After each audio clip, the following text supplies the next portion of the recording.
보면 문장의 구조나 그림으로 보는 거잖아요, 그냥. 그러면 거의 0.5초 만에 버릴 거 빼고 이쪽 버릴 거 다 5초 만에 0.5초 만에 다 갈리는 거예요, 사실상. 여러분이 쓰는 자기소개서.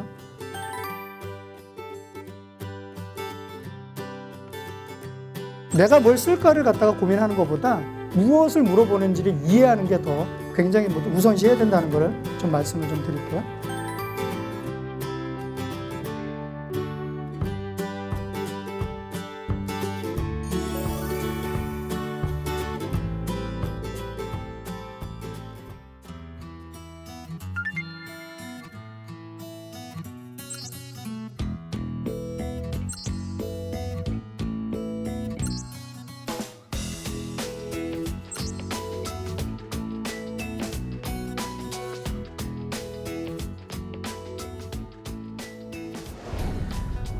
저는 기업 쪽의 교육 컨설팅을 계속 진행을 해왔고, 아마 또 신입사원 교육을 했던 경험들이 아마 여러분하고 좀 매칭이 좀 될 것 같고, 또 실제 또 그 대학교에 강의를 하면서 온라인 참석했던 내용들, 그런 여러 가지들을 제가 아울러서 여러분하고 좀 설명을 좀 드릴 수 있도록 할게요.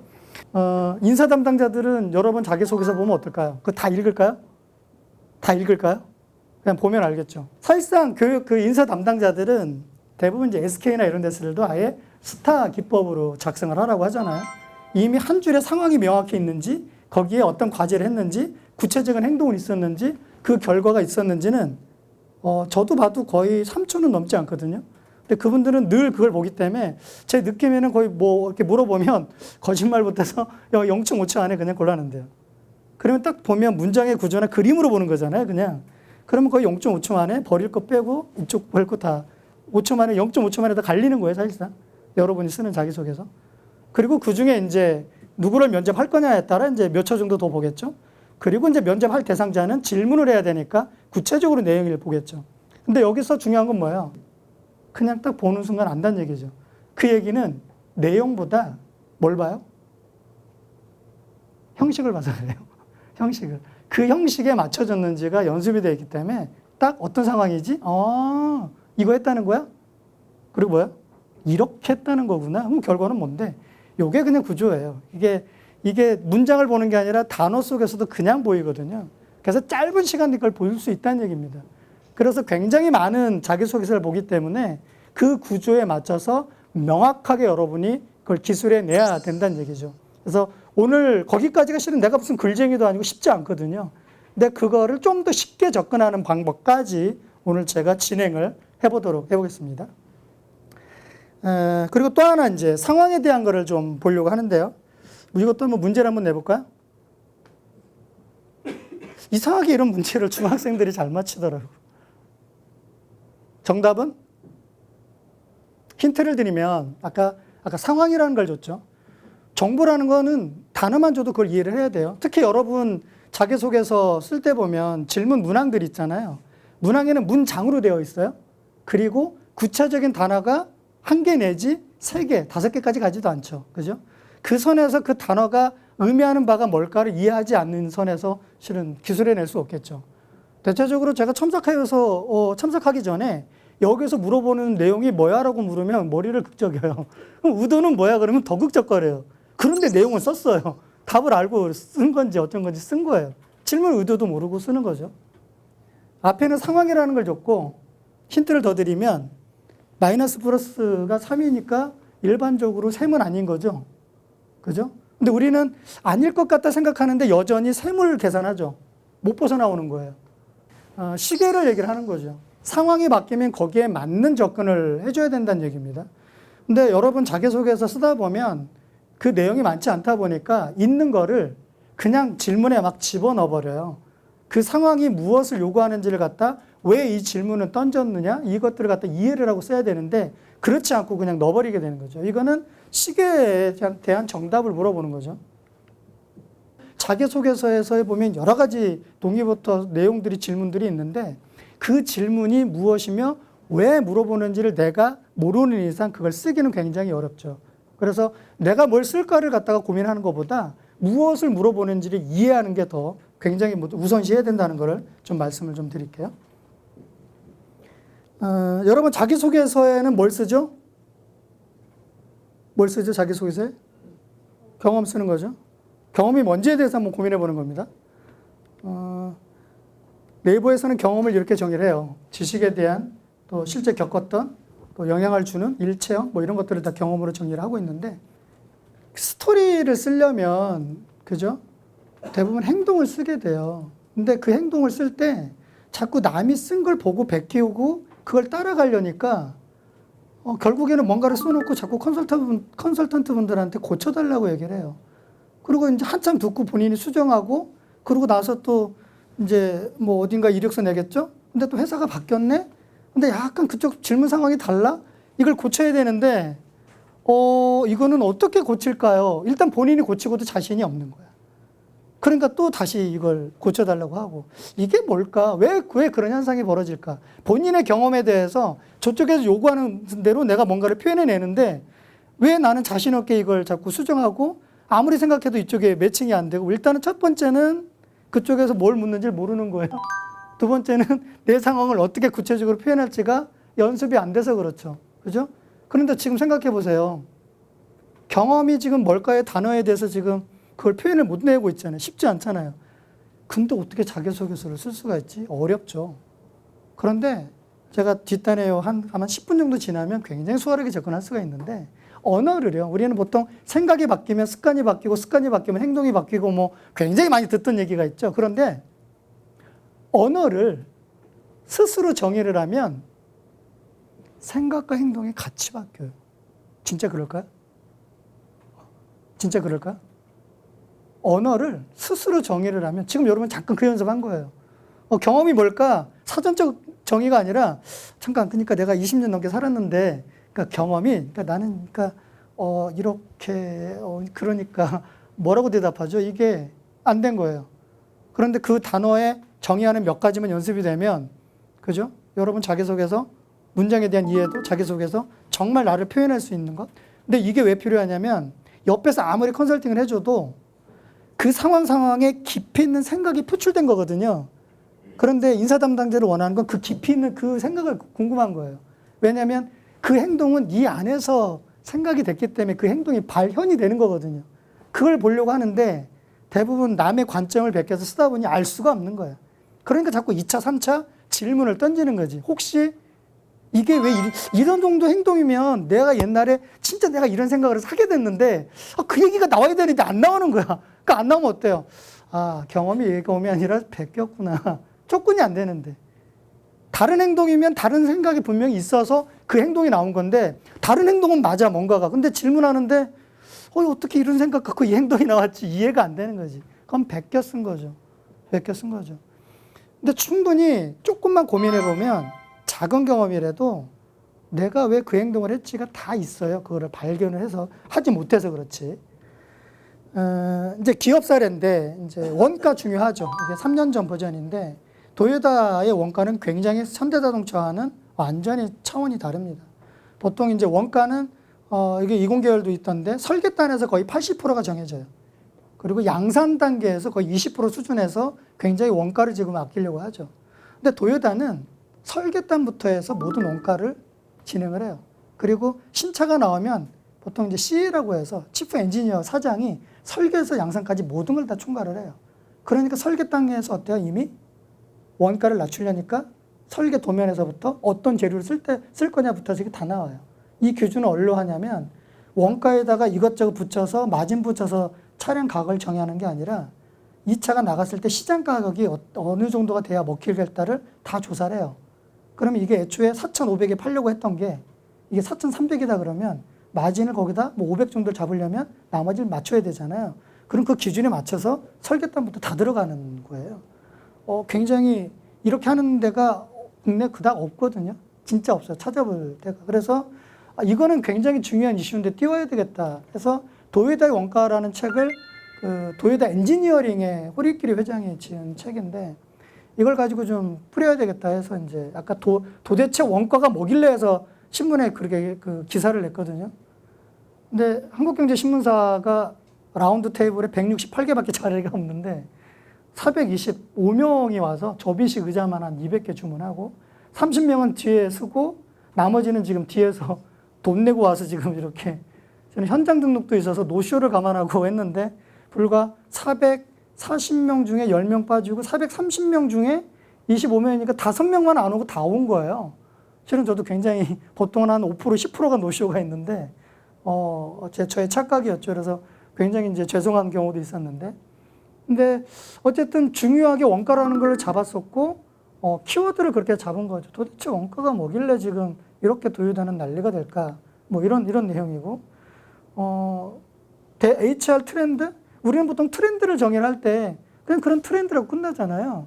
뭘 붙였냐면 적용이라는 걸 썼어요. 왜 트렌드는 그 연말 연초에 하고 끝날까? 현재 2019 HR 트렌드, 교육, 인사 담당 이런 이슈들은 어떻게 정의 적용을 하고 있을까? 그걸 사례를 발표를 잡아야겠다 해서 했더니 이제 여기도 한 120명 정도 공항 터미널 거기에서 모여서 발표를 했었고, 거기에 나온 트렌드들이 한 10가지 정도 이렇게 잡았고요. 그 중에 이제 여러분이 볼 거는 에자일 정도예요. 왜 민첩성이라는 얘기를 자꾸 할까? 아까 조직의 프로젝트 단위의 구성이나 이런 부분들도 있는데 왜 민첩성이 나올까? 그건 여러 가지 변화의 속도, 다양성 등등이 있겠죠. 사실상 이 키워드도 그 인재개발 컨퍼런스라고 해서 미국에는 이제 예전에 ASTD, 지금 ATD로 바뀌었는데 매번 이런 주제들이 키워드로 올라와요. 근데 민첩성이라는 단어가 2015년도에 처음 나왔어요.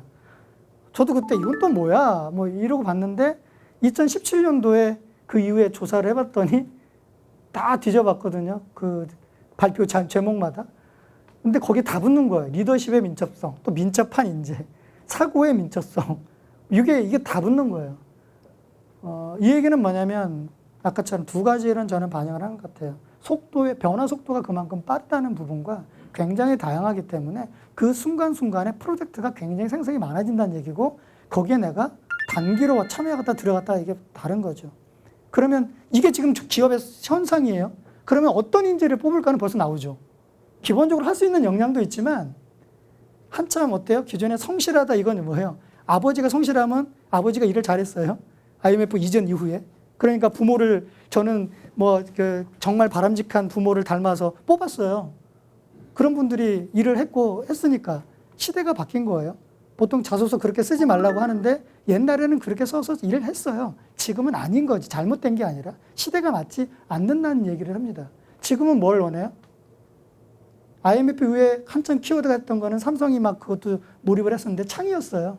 창의 인재. 한 명이 뭐 여러 명을 먹여 살리고 뭐. 지금은 소통과 협력적인 인재를 많이 선호를 해요. 소통.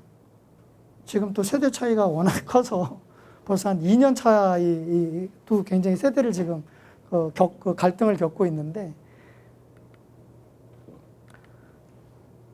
요거는 짧게 넘어갈게요. 5개 키워드 정도는 그냥 여러분이 나름대로 사전을 찾든 주도성이 뭘까 스스로 정의를 내려서 표현하는 게 좋은데, 신입사원 교육할 때 기본적으로 이 5가지를 합니다. 첫째, 주도성이 뭘까? 너는 주도성 인간이야? 너는 왜 주도성을 갖고 있니? 언제부터 주도성을 가졌어? 주도성을 통해서 너가 이루었던 결과들은 뭐야?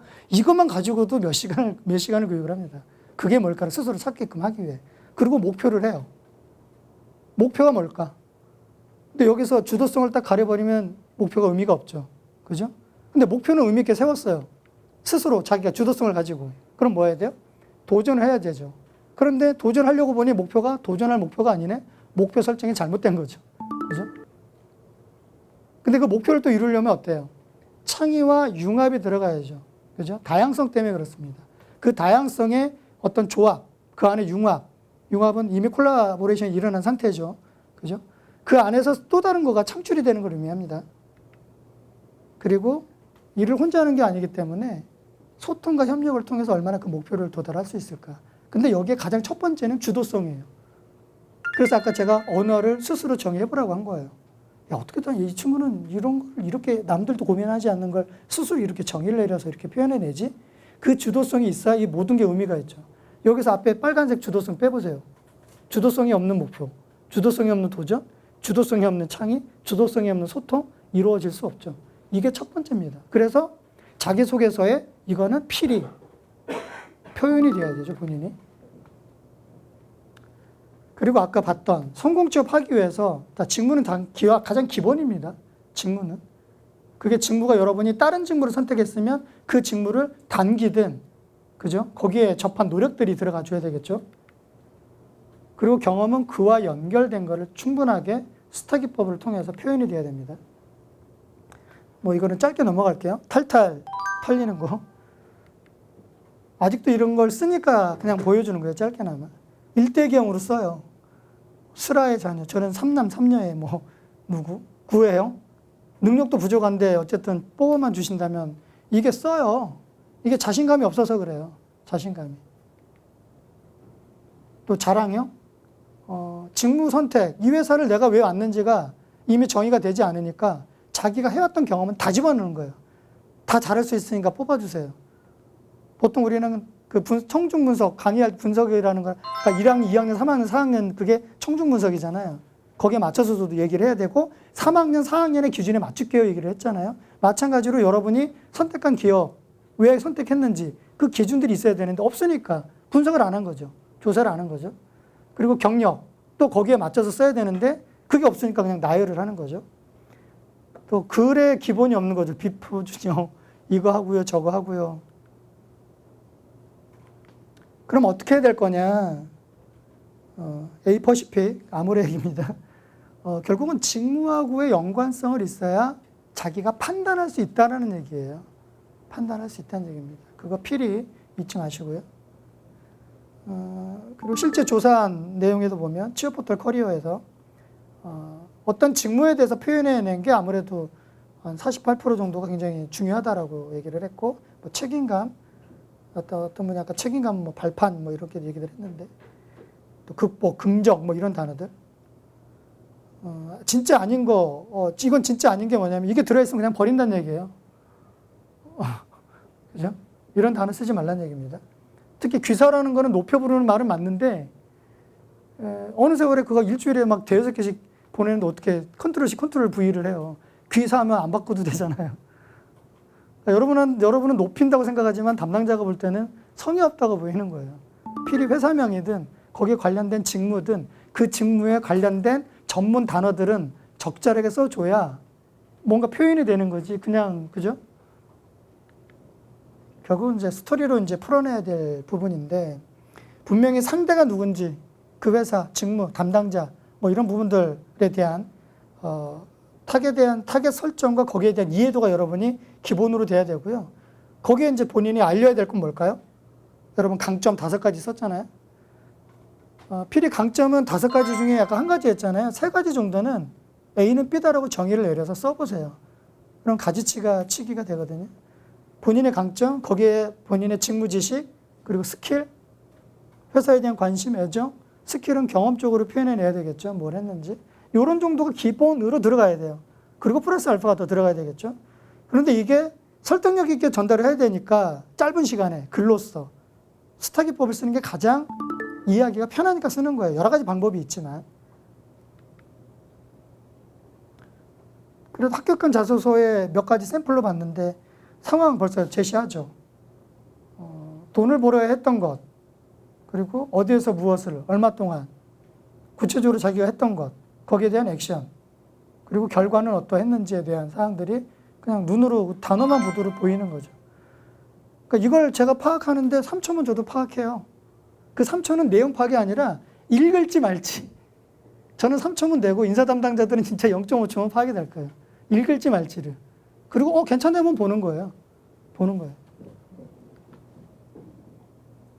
이것도 마찬가지죠. 그래서 막 단어들이 그냥 구체적으로 들어가 있잖아요. 내용은 몰라도 읽을까 말까의 판단은 금세 된다는 얘기입니다. 뭐 이런 식으로 돼 있죠. 네, 두 번째가 이제 어떤 역량을 자기가 표현할지. 그러려면 그 직무에 대한 직무 분석 요즘 검색하면 다 나옵니다. NCS 여러분 아시잖아요. 거기 들어가면 그 구별 다 나오잖아요. 거기에서 본인이 표현해야 될 것들을 동그라미 쳐서 아까처럼 이건 이거구나 해서 상세 정보들을 다시 다 집어넣어야 돼요. 그게 직무의 이해의 기본이거든요. 그래야 거기에 맞춰서 표현이 되겠죠. 이것도 그냥 뭐 정리를 한 거지만 각각의 직무에 대해서 뭐 기업이 좋아하는 역량이라고 했지만 실은 이런 역량들이 있어야 그 직무를 기본적으로 수행할 수 있다는 거죠. 그러면 이것들에 대해서 어떤 식으로 표현해야 될까, 그와 관련된 지식과 스킬들은 어떻게 표현될까가 본인이 선택한 직무에 대해서 대략 정도 정리가 돼야 된다는 얘기입니다. 마찬가지 내용이고. 그리고 뭐 당연히 뭐 직무 적합이니까 직무에 대한 스토리, 정의, 거기에 대한 경험, 그리고 나머지 요게 이제 기타가 한 7대3 정도의 비율로 나름대로 좀 표현이 되면 그래도 좀 눈에 띄는 거고요. 기본적으로 우리가 상단 논법 쓰죠. 결론부터 제시해라. 결론부터. 그리고 거기에 대한 근거, 설득력을 요하는 거라 스타 방식으로 써야 되겠죠. 그러게 이제 마지막 좀 더 강조할 것들을, 요게 정도 기본 구조예요. 그런데 좀 더 눈에 바로 좀 띄게끔 하려면 어떻게 할까? 보통은 이렇게 쓰는데 그 방법을 설명을 한번 해드릴게요. 요거를 애니메이션을 제가 뺐네. 보통 앞에 결론 놓고, 그죠? 거기에 대한 근거를 놓고 마지막에 좀 강조할 거를 넣잖아요. 근데 그 사이에 A 다시를 하나 더 넣는 거예요. A 다시는 어디서 뽑을까요? 이 내용 중에, 스타 중에 R을 뽑는 거예요. R을. 그러면 이미 결론 중에 R을 넣으면 어떤 결과가 나왔구나 이미 거기에 들어가잖아요. 스타도 결국 보면 상황을 제시하고 뭘 했는지의 과제에 대한 접근, 거기에 대한 구체적인 행동, 결과는 이렇게 되어 있잖아요. 결국 여기까지 계속 봐야 되는 거예요. 그런데 아예 위에다가 결론을 놓고 거기에 대해서 충분한 근거와 결과를 갖다가 연봉을 받게 됐다고 써버리게 되면 이 두 줄만 가지고 이미 눈에 띄게 되잖아요. 이게 실은 굉장히 이 마법 같은, 왜 마법이냐고 하면 그 0.5초 안에 눈에 들어가야 되니까 그래요. 그리고 내용상 좀 더 뭔가 나름대로 요약해서 잘 썼는데 내용에 좀 더 뭔가 넣어야 되는데 이걸 뭘 넣어야 될까는 이 근거를 제시했던 스타를 갖다가 짧게 그냥 요약해서 여기다 한 줄 더 써줘요. 강조를 좀 더 해주는 거죠.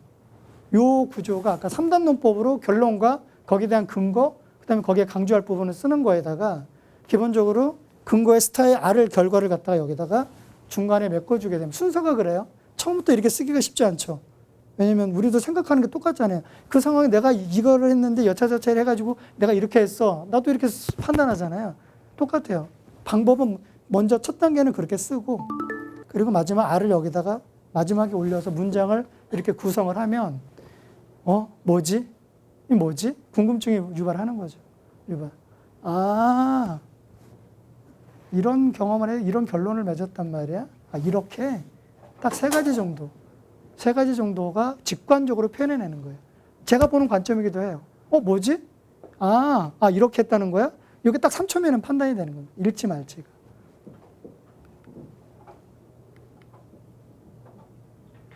대체적으로는 이 방식이 성장 과정부터 해서 직무, 학창 시절에 대한 부분을 쓸 때 이런 구조로 쓰게 되면 굉장히 눈에 좀 빨리 들어옵니다. 그리고 헤드라인 같은 경우는 여러분 썼던 거를 아까처럼 한마디로 어떻게 표현하지? 그리고 헤드라인은 분명히 어때요? 거기에 대한 내용이 밑에 같이 있어야 돼요. 그래서 순서적으로 보면 어때요? 본인이 썼던 내용에 내가 이거를 뭘로 표현해야지? 이 한마디로 어떻게 함축해서 표현할까? 그걸 헤드라인으로 써야지. 대부분 또 이걸 모르는 친구들이 잘 쓴 것 같다 베껴 써놓고 딱 보면 헤드라인하고 내용은 달라. 그거는 진짜 치명적이에요. 그거는 그냥 빠지는 겁니다. 그건 가짜로 쓴 거죠. 이것도 간단한 거니까 그냥 심플하게 보면 요 네 가지가 기본적으로 들어가야 될 내용이에요. 기본적으로. 요리를 할 때, 그죠? 기본 재료와 있듯이 업무 수행 능력 평가에 대한 내용, 그 다음에 인생관 성격. 마치 그 계기 같은 거 묻는 거예요. 우리 회사에서 이 제대로 적응해서 뭔가 역량 발휘할 수 있을까?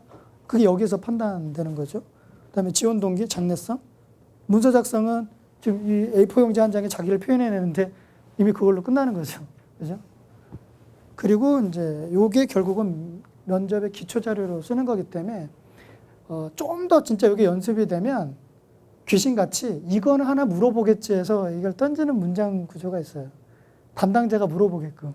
그죠? 거기 뭔가 단어의 표현이나 단어의 선정이나 조사만 약간 바꿔도 눈에 띄거든요. 물어보게 되는 거예요. 왜냐하면 최종 면접에 이거 할 때는 질문지를 구성을 해야 되기 때문에 구체적으로 보거든요. 구체적으로. 그럼 요 정도는 궁금하지 않을까? 아니잖아요. 여러분들 쓰다 보면. 그걸 유도해서 쓰는 경우도 있어요. 물어봐 달라고 아는 거거든요. 전혀 도움 안 되죠. 자기소개서 아까 제가 볼 때 세 가지 봤죠. 뭐지? 나한테 궁금증 유발이 되나? 아, 두 번째 줄 나와요? 세 번째, 아, 이렇게 했구나. 굉장한데? 요 세 가지 봐요. 근데 그 세 가지가 있어요? 뭐지도 없죠? 그러니까 여러분도 딱 보잖아요. 이건 아니다 눈에 띄잖아요. 그죠? 준비해 놓은 게 거의 없대요. 아우, 더 감사하죠. 알려주는 거잖아. 알려주잖아. 아, 빼면 되구나. 알려주잖아요. 썩 그렇게 딱 눈에 띄진 않지만 그냥 눈에 띈 건 굉장히 여기에 전문적으로 뭔가를 용어를 계속 풀었다는 거예요. 그냥 구체적으로는 뭐 이렇게 아니더라도 전문적인 어떤 경험을 통해서 뭔가를 했구나. 이 정도는 어필이 된 거예요. 합격은 다 자소서인데. 그럼 한 번쯤은 있게 되죠. 있게 되죠. 아까처럼, 막 있게 하려고 막 뭐지? 이렇게 했던 거야. 이렇게 쓰지 않아도 굉장히 여기에 구체적인 경험을 했기 때문에 이것만으로도 실은 그렇게까지 뭔가 쇼잉 같은 쇼잉을 하지 않아도 이 친구는 굉장히 이게 있구나. 그러면 어때요? 이 정도는 이제 본인이 어떤 역량으로 더 가지고 있는지를 불러봐서 한번 물어보는 거죠. 그런 정도가 되겠죠. 이건 하나 사례로 본 건데 각각의 입사 후 포부든 계기든 다 물어보는 이유가 다 있다고 그랬잖아요. 아까처럼 경험이 뭐야 하듯이 제가 공에 대한 문제를 내면서 의도라는 게 다 있잖아요. 의도 파악이 중요하거든요. 그 중에 의도가 이런 거예요. 입사 후 포부를 묻는 건, 그죠? 이런 것들을 보려고 하는 거죠. 그죠? 그래서 얼마나 여기서 열심히 하겠다는 건지, 어떤 역량으로 발휘하겠다는지, 그걸 하는데 어떤 프로젝트를 가지고 만약에 우리 회사에서 일을 하게 된다면 어떤 분야에서 그걸 한번 진행을 할 건지에 대한 구체적인 계획을 잡는 거죠. 근데 벌써 구체적인 계획 들어가려고 그러면 그 직무에 대한 이해, 그 일에 대한 프로세스, 이걸 알지 않는 선에서 쓸 수 있어요? 모르잖아요. 그러니까 그 계획만 보면 아는 거예요. 단어에 대한 선정만 보더라도 그러니까 그 짧은 시간에 볼 수 있는 겁니다. 몰입을 할 수 있는지, 아까 계기 같은 거, 여기 있네요. 그래서 여러분 그 동기라고 쓰는 그거 엄밀하게는 실은 계기라고 질문하는 게 맞아요. 지원 동기가 아니라 지원 계기가 맞아요. 그래서 필히 그냥 동기 가볍게 써서는 안 된다는 얘기를 하는 겁니다. 그래서 가능하면 단문, 실은 읽기 쉽게가 아니라 딴 말로 고칠게요. 뭐냐면 눈에 띄게예요. 그 짧은 시간에 읽는 거 아니에요. 그냥 눈으로 판단하는 겁니다. 눈으로 판단하는 거. 그래서 기본적인 형식을 갖춰서 쓰란 얘기고요. 구체적인 용어 쓰는 것. 부정적인 것, 아까처럼 사람의 머리는 너무나 단순해서 부정적인 단어 하나만 쓰더라도 그 사람이 그 단어에서 갖는 생각이 부정적으로 가버려요. 자기는 실은 그 다음에 그걸 뭔가 극복한 거를 쓰려고 그 다음에 쓴 건데 절대 그렇지 않아요. 돌아오지 않아요. 이미 햇볕을 등지면 그림자만 보이기 때문에 그 다음에 거기에서 보물을 찾으라고 찾을 수 있어요? 못 찾죠.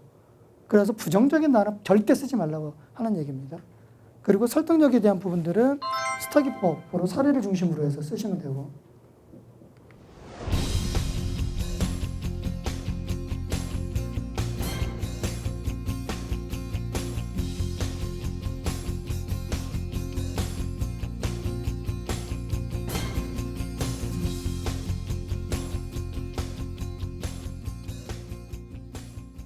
다시 한번 정리를 하면 자기소개서는 뭐예요?